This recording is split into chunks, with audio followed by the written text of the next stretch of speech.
for anybody going through this entrepreneurial journey, this founder's journey, that's where I think some of the most valuable work can be done, is treating yourself kindly. The very fact that you had this idea and you cared enough to even try to start something and launch it into the world makes you incredibly special.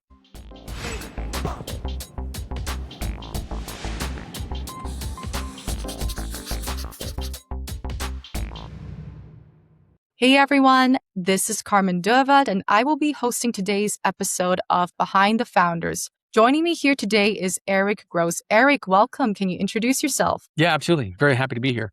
Yeah, my name is Erik Gross. I am the co-founder of the Tech Academy, which is a software developer bootcamp that I co-founded at the beginning of the bootcamp industry way back in 2013, and has helped thousands of people break into tech. And I'm really glad to be here. Great. Happy for you to be here as well. So to get us started, could you tell the listeners and audience out there what inspired you to start the Tech Academy? Absolutely. Frankly, it was my kid coming home from high school one day and even introducing the whole concept to me. I've been working in tech for a long time, but he came home from high school one day and he had this piece of paper in his hand. And he said, "Dad, I want to do a developer bootcamp."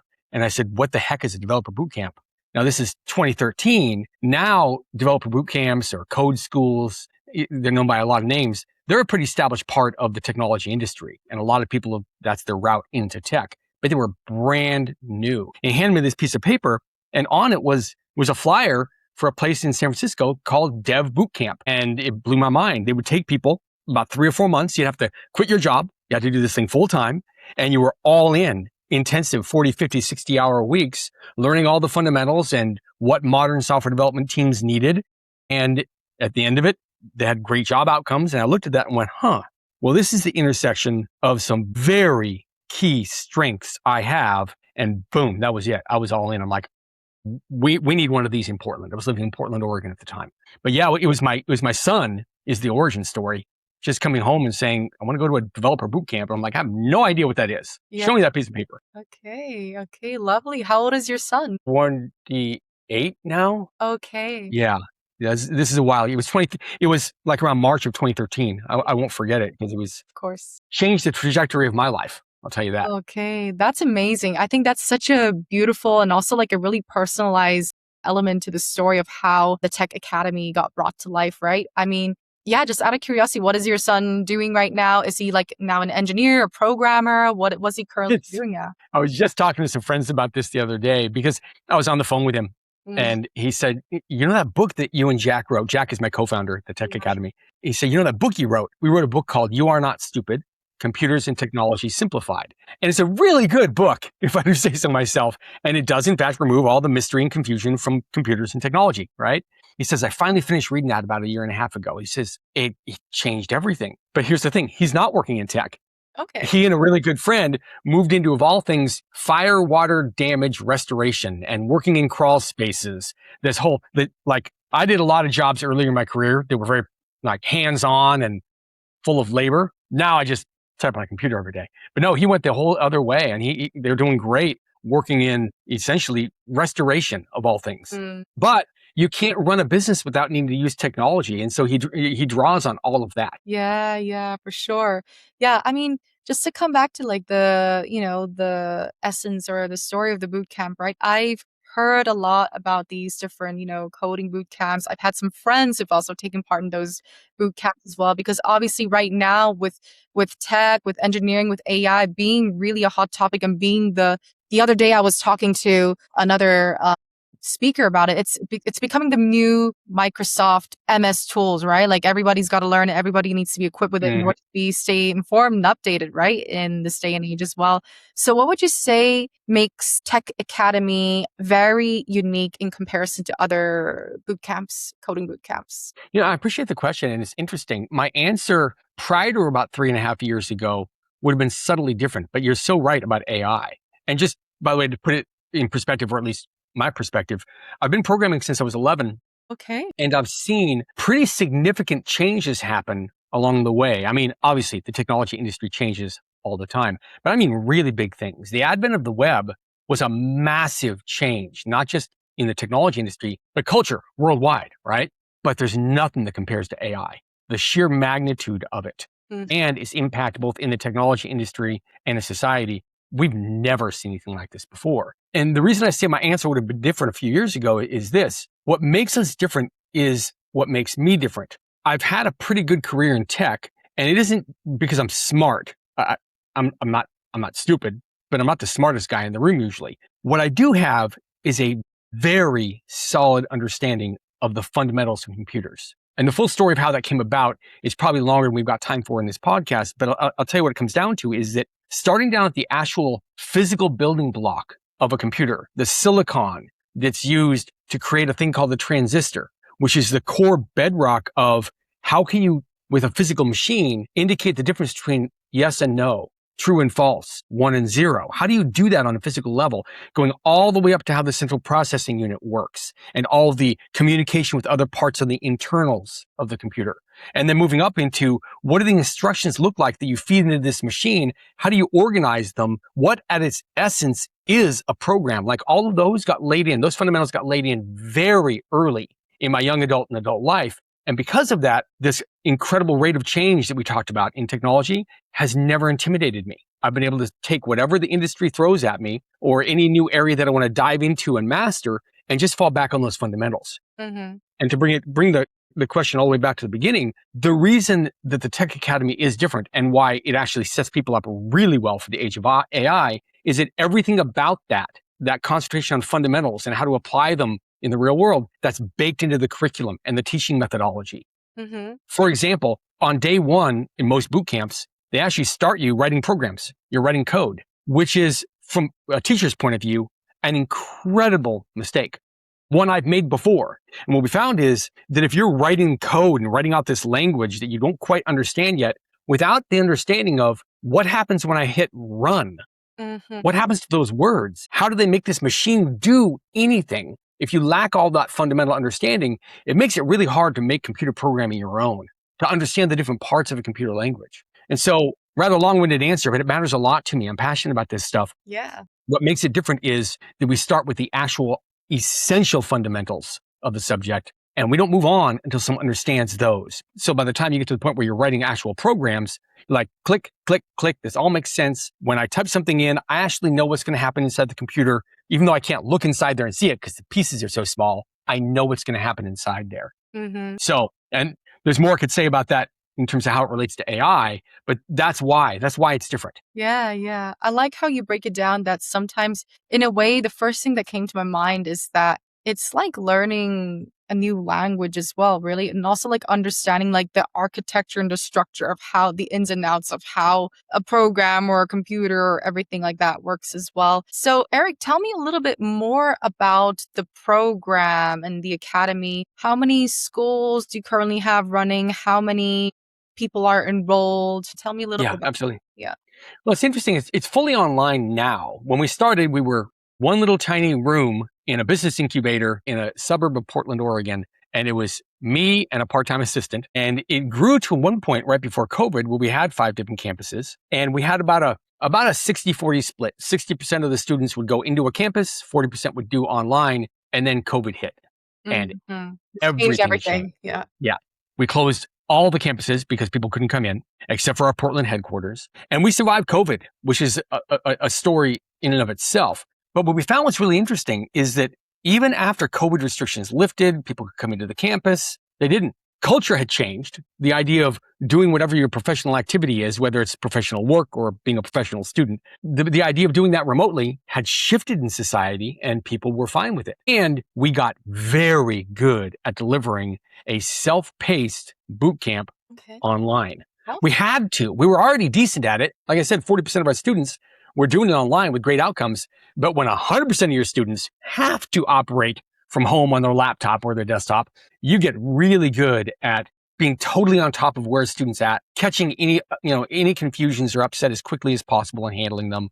The interactive experience, you have to get really good at that online. Absolutely. And so right now, I think it's about 2,100 graduates over a little more than a decade. And a job placement rate it's always been, don't quote me on it, I have to talk to my ops officer, but it's always been north of 85 to 87%. So the outcomes are great, but it's a lot of work. Absolutely. You're cramming a couple of years of education into about 3 to 7 months, depending upon which program you take, you're working really hard for that Absolutely. time period, Yeah. but you're also kickstarting your tech career. Yeah, absolutely, for sure. I think that's really the thing with boot camp is that it is usually very intense as well because the idea is that they really have maximized opportunities as well. So I'd be curious to know a little bit about the types of students that you have coming into the school. How old are they, and do you know what they're doing post tech academy program in terms of like statistics and so on? Yeah, we get really nerdy about this kind of thing because I'll Yeah. tell you what, we saw a pattern within the first year that Okay. we Yeah. were very surprised by. Okay. The first few students were in general between 25 and 35, had limited experience with white collar work, maybe some administrative kind of work. A lot of them were, just out of school and took whatever job they could, barista or some kind of administrative work, right? But what we found over that first year is we started to see a lot of students who were already mid-career and wanted a significant career change. I remember one of the first ones that really hit me was a plumber who had been doing it for about 12 or 13 years and was making $60,000 or $70,000 a year as a plumber. This is, a decade ago. Yeah. That went a little bit farther. But he saw the writing on the wall that one, he wasn't enjoying it as much as he used to. And two, he looked at people who were in his same field, who were in their 50s and 60s and still working, and all the physical problems they had, and went, I want none of that, and decided to break into tech. And so by that point, we had enough track record of seeing what kind of earning potential people had when they got out of the school to know that the average wage at that point was around $60,000 a year. And he went, oh, so worst case, if I apply myself and do well, I'm just going to be making the same amount of money, but doing something new, sign me up. And so we started to see a lot more of that. I think the oldest student we've ever had go through the program is 72, and absolutely like blow away fantastic, like whole new chapter of his life, and loved it. Right. And the youngest is 18 because we're not allowed to train anybody under 18. So it's really all over the map, honestly. Yeah. And I love that. But I know this is part of what you asked, but it's just something that I'm passionate about. Technology needs an incredible variety of people practicing it that represent the panoply, the broad rainbow awesomeness that is mankind. And when it's all centered around one or two core demographics, you're only making software for those demographics. You're only thinking the way those demographics think. You're only seeing a worldview that those demographics have. And that leads, one, to bad software that doesn't serve the broad population. And two, you can make really good money in this career. And I want that for everyone who has an aptitude for it.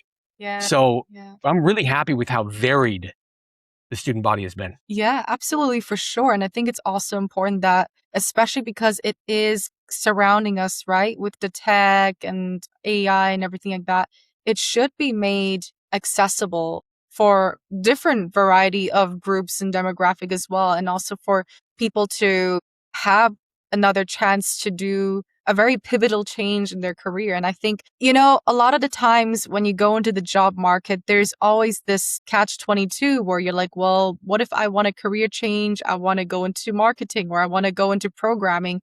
But there's always the cycle of, well, you need experience to be able to get a foot in the door. So I think in a way to be able to have this boot camp really provides like a very good foundation for them to land better chances as well to be able to go into the world of tech or the world of programming as well. So I think what you're doing, it's definitely very exciting. I can see that you're really passionate about it too. Yeah. So Erik, I would like to switch a different topic because I do want to make sure that, we are able to just give as much awareness and exposure what you've been working. So you did mention that you have been working on a book. So tell the listeners a little bit about your book. So excited.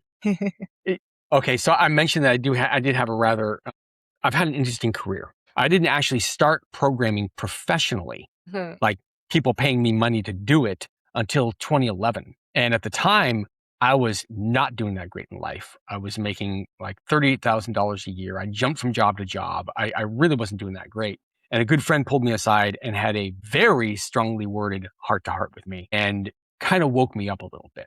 A few months later, Jack, who ended up being the co-founder of the Tech Academy, although we had no idea at the time, took enough care, or had enough care for me to take the time to sit down and say, like, what are you going to do? Like, you're not doing great career-wise, and it affects every aspect of your life. And we were just brainstorming one day on a drive, and he said, like, what are your options? I suddenly remembered, well, I was in the Navy for 6 years. I was a nuclear reactor operator and electronics technician, which means I have what's called the GI Bill, which gives you education benefits. And I wasn't certain whether they were still valid, whether enough, too much time had gone by. He said, oh, so you can go back to school. I said, yeah. He said, what would you study? And instantly, I didn't even think about it. I said, oh, computer programming. And he looked at me like, well, why that?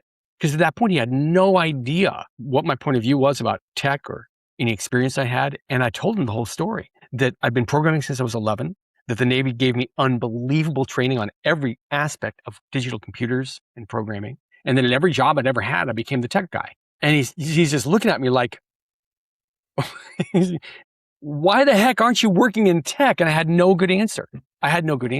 Yeah. So to make a long story short, and it's leading up to this, why I wrote this book, I managed to get a hold of a mutual friend, because Jack helped me, who was working in tech, found out I knew a lot more than I thought I did, or that I was really keeping track of. And he said, if you will burn the midnight oil for months, I'll tell you what to study and how to get, you might be able to break into this thing. So I said, all right, I'll do that. 3 weeks later, I landed my first genuine paying tech job for $84,000 a year. Wow. I gave myself over a 50% raise in 3 weeks, and it changed my life. Definitely, for sure. I can imagine. Yeah. Wow. Yeah. And then you move forward a couple of years, and I co-founded the Tech Academy, and Jack and I have since, co-authored 10 different technology books, and, I worked, I've had a really successful career. But to get back to this book, the reason why, with the perspective of several years to look back on it, is because there were 4 really vital things that I already had that I didn't realize were so valuable or vital. And I've wanted to write a book about this for a long time.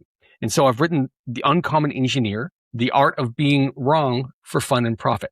And it really comes down to 4 different things. It's understanding the value of a true fundamental, something that underlies every aspect of these machines, and how to apply them. And it involves an unbelievable approach to learning system design that was hammered into me in the Navy in an incredibly challenging way that was super effective. In a desert in the middle of Idaho, by the way, which is a really wild story. Yeah. Yes, there's a desert there's Okay. an actual submarine in the desert in the middle of Idaho, and that's where I got my training. And so there's an approach to learning systems thinking that's super powerful. And then there's an approach to diagnosing a fault in a complex system that, again, the Navy hammered into me that I'd been using for a long time and didn't know it. And then along the way, I'd picked up techniques for generating ideas when I needed them. And finally, I don't know where this came from, probably a lot of help from my mom and dad, but I've always been very comfortable with finding out I was wrong about something. I don't get bent out of shape about it. I don't get offended. I view it as an unbelievable gift. The moment you find out that you're wrong about something, especially something important to you or that you do for a living, the moment you find out you're wrong about something central and you can approach it with some humility, you correct it. And from that moment forward, you've increased your entire value as a professional. Everything you do is that much better. I don't always do that. It's not that fun to find out you're wrong about stuff. Yeah. It can be. But I took all this learning and how to apply it to practical, real architectural and engineering work and put it into a book. And that I'm so excited about that. It comes out in about a month and a half. Wow. And it kind of been consuming my life recently. Yeah, that's very exciting. And also, again, congratulations for that. And you should definitely, share the link with us so that we're able to support and help you to promote. And for the listeners and the audience who are, curious to learn more, to have access to check out your book as well. So we'll definitely include those links in the description box too. Erik, one thing that I've noticed that I wanted to point out is how the importance of really surrounding yourself with the right people in your life to pull you into those pivotal moments, right? For an example, Mhm. you mentioned about starting your business with Tech Academy. That was because of your son who came to you. And then also that pivotal moment of your career into tech, that was your friend as well. So it is true what they say that your network is your net worth as well. And it's really inspiring that you are surrounded by really good people in your life who would kind of direct you and inspire you to build the path where you are today. Yeah, 100%. And there's a beautiful story I want to tell that really just paints that whole picture, pretty clearly. There was a time about a month and a half, 2 months into building the school, the Tech Academy, where I really had to bump up against what I was good at and what I really wasn't. And I've always been really good at teaching, and obviously a really strong, knowledge of engineering and architecture and software programming. But what I wasn't really good at was establishing a business, laying down policies and procedures, hiring, administration, being an executive, growing, handling all the legal, rudiments, all that kind of stuff. And it was starting to become clear that this thing had legs. I was signing up students. I was also working full time at the time and having to do all of this in the evenings and weekends. And I recognized this dream's gotten a hold of me. I really love what this could become, but there's no way I can do it alone. And so I looked around my network, which is, as you said, you're right, it's your net worth. And there was really only one answer, and it was Jack. I'd seen what he'd done in building up organizations. They were in different domains that had nothing to do with tech, but I knew enough to know that that isn't the skill set. It's not the technology skill set. It's everything surrounding a business that revolves around teaching technology. And so I went to Jack, and he was making $100,000 a year at a really good job. And he wasn't in technology at the time. And so he's like, I don't know, Eric, like what you're doing sounds cool, but I've got a pretty good gig over here. And then he looked at it more and went, okay, I really do like it, but you're going to have to match what I've already got. And I was a brand new startup. Mm-hmm. I had 5 or 6 students signed up. The idea of like jumping on board and saying, okay, I'll give you $100,000 a year and there's going to be a company car and a cell phone because that's what you've got where you are. I had to sit with that for a couple of days. But I had to be honest with myself. Like, I am not the guy to do this. I need that second person who balances my weaknesses. And so I did it. And it was one of the smartest things I've ever done in my life. Amazing. He was absolutely the right guy for it. And much of the reason that we've been able to help so many people break into tech is because I was willing to acknowledge where I wasn't strong and find the right person who shared the same goal and would say, okay, you've got that stuff over there. He says, Eric, I'll never know what you know about technology. I'm going to work hard. And he's an amazing architect and engineer now. Okay. But I've got this strength over here.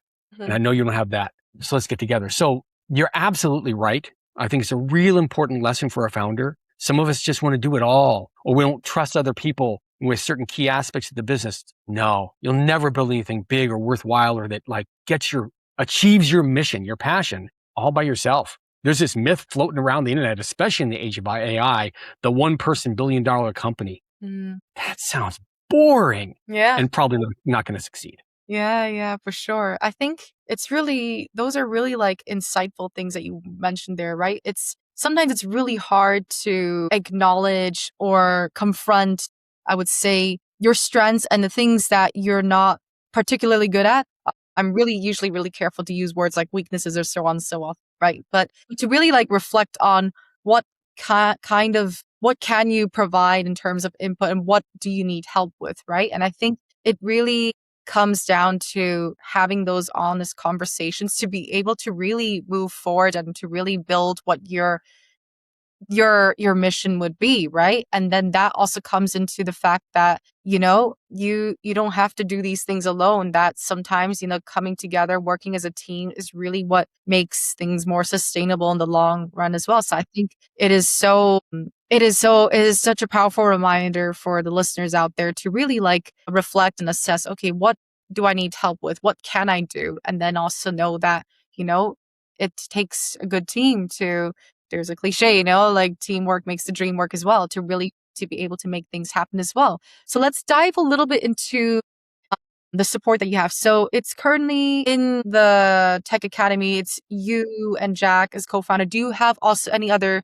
additional support Yeah, we've got like 40 or 45 employees. Okay, yeah. Let's talk a little bit about that. What are the main roles and the functions and everything like that? And how did you find them? So there's a real interesting story here that actually aligns really strongly with what you do. Okay.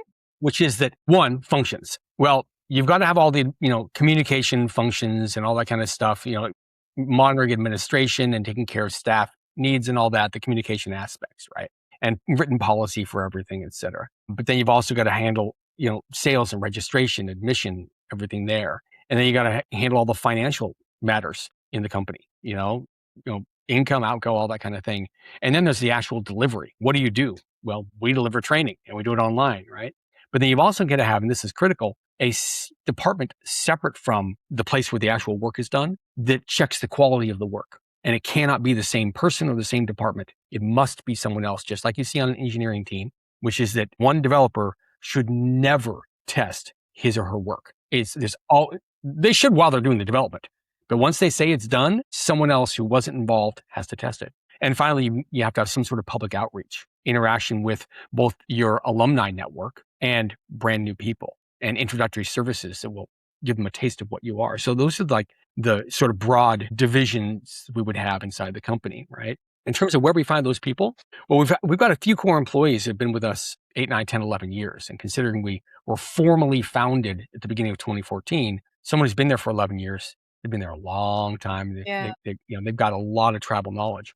But the vast majority of our employees, even our instructors, are overseas. We've for the last 2.5 years, we've made great use of overseas specialists to great effect. We have a few advantages, especially when it comes to the technology aspects, which is that we're a tech school. So if we find someone that, has most of what we're looking for, but a couple of holes in their education, we can fill that hole. We have all the training already, and they can just go through the training, and we make them even stronger as an engineer, a programmer.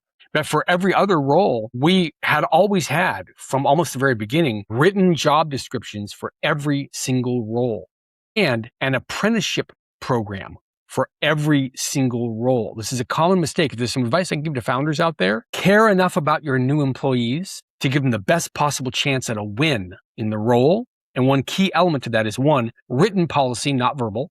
It's got to be written down. They have to have something they can refer to. And two, have them shadow an apprentice over someone that already knows what they're doing really well in that role. Even if at the beginning, that's you. And that's hard to do. You're so busy as a founder. But Jack and I learned the hard way that if you're going to hand off part of what you've been doing expertly to someone else, you have to give all of it to them. Everything about how you think and how you make decisions along the way and what the policy is and how to actually do it, or it'll come right back to you. Any tiny element of what that job role entails that you didn't cover and make absolutely sure with your own eyes they could do, it'll come back in a week or a month or a year and bite you in the behind. So those are some of the things that we've done, is a logical division of the organization and written policy along with an apprenticeship program. So when someone finally takes the job on, that their day one is a month or two after they've started and they feel very confident they can do the job.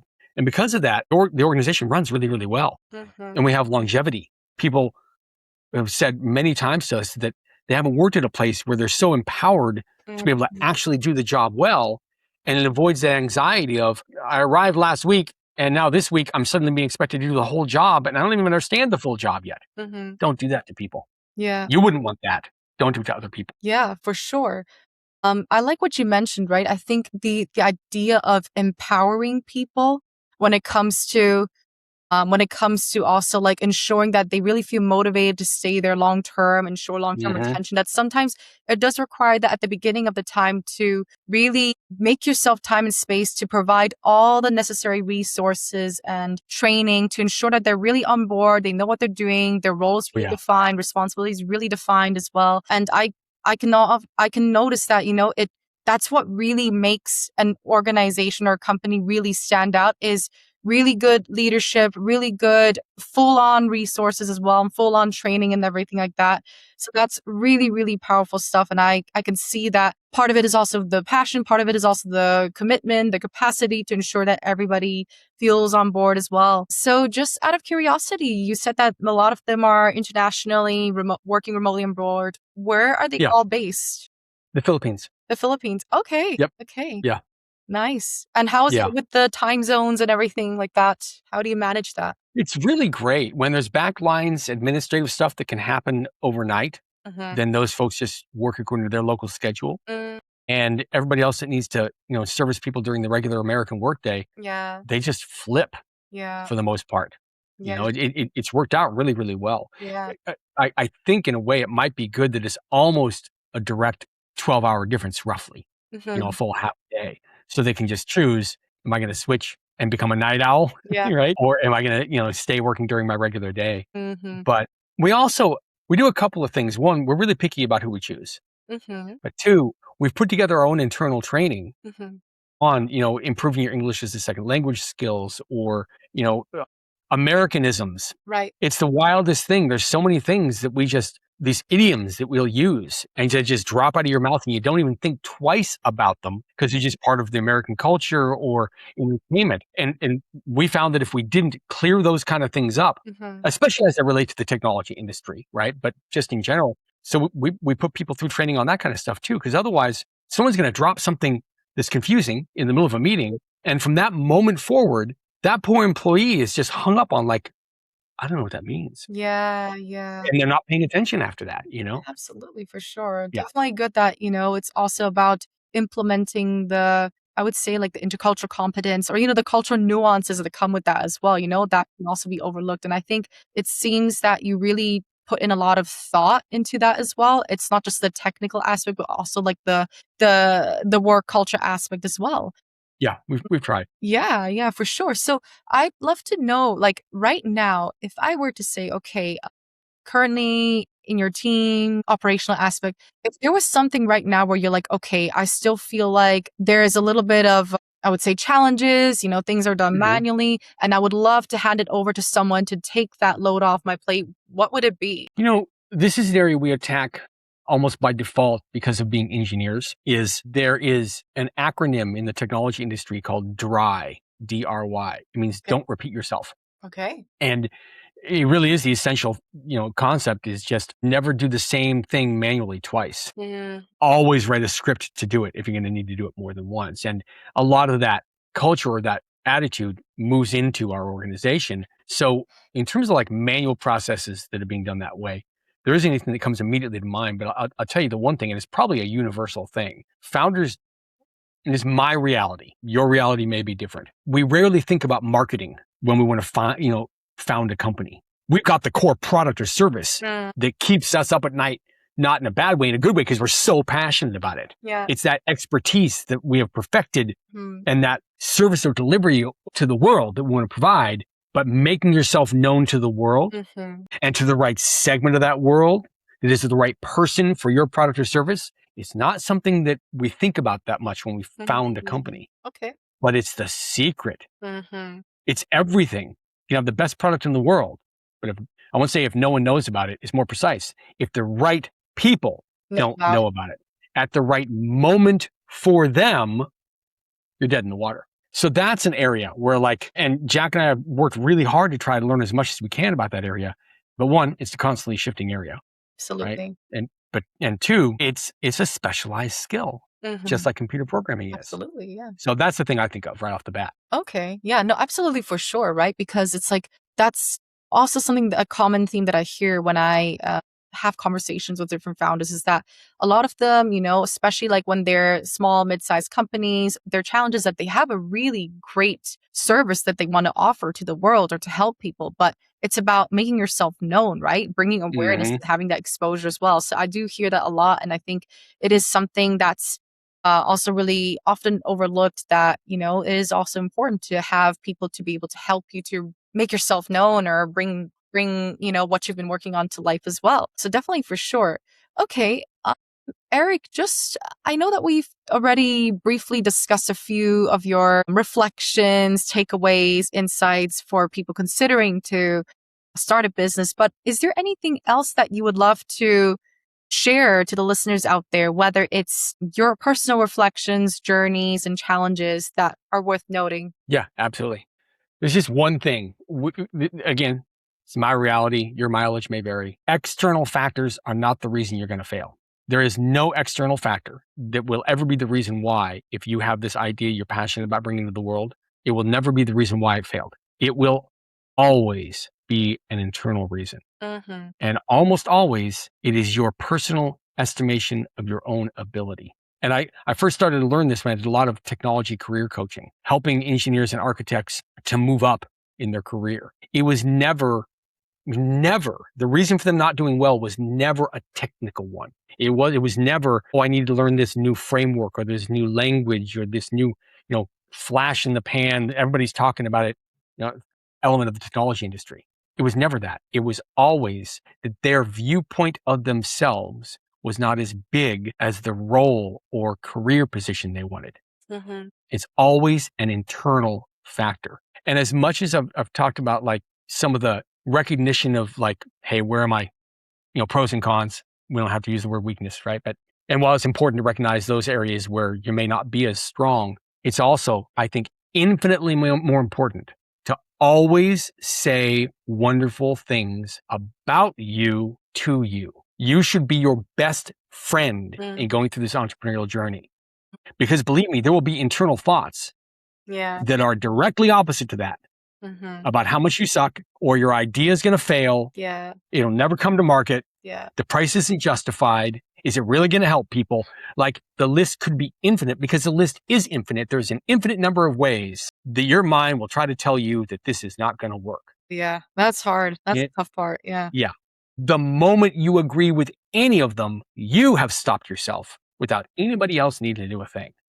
So for anybody going through this entrepreneurial journey, this founder's journey, that's where I think some of the most valuable work can be done, is treating yourself kindly. The very fact that you had this idea and you cared enough to even try to start something and launch it into the world makes you incredibly special, very rare, and really valuable. So if anyone, especially you, tries to say anything different than that, don't listen to them. It's just not true. So that's how I feel about that. Yeah. No, I love that. I think it just reminded me of a book that I read. I forgot the name of the book, but it's more of like, how do you talk to yourself, right? How do you treat yourself? And then they basically, what they do is they would say, okay, how would you, if your friend or loved one was struggling, how do you speak to them? How do you treat them? And then flip the script. Do you do the same thing to yourself? Most likely, probably not. We tend to be really harsh on ourselves as well. We tend to be our harshest critics. And I think 100%. it does play a part in terms of like having that overcoming or building emotional resilience when it comes to confronting doubts or hesitations or reservations as well. So I think that's definitely a very powerful reminder for anyone, whether it's entrepreneurs who've been there for a long time or thinking of starting that, for them to take away as well. So thanks so much again, Erik, for coming on to share this refreshing perspective too. So having said that, thanks again for coming on to this episode. This is Behind the Founders. Be sure to stay tuned for the next episode.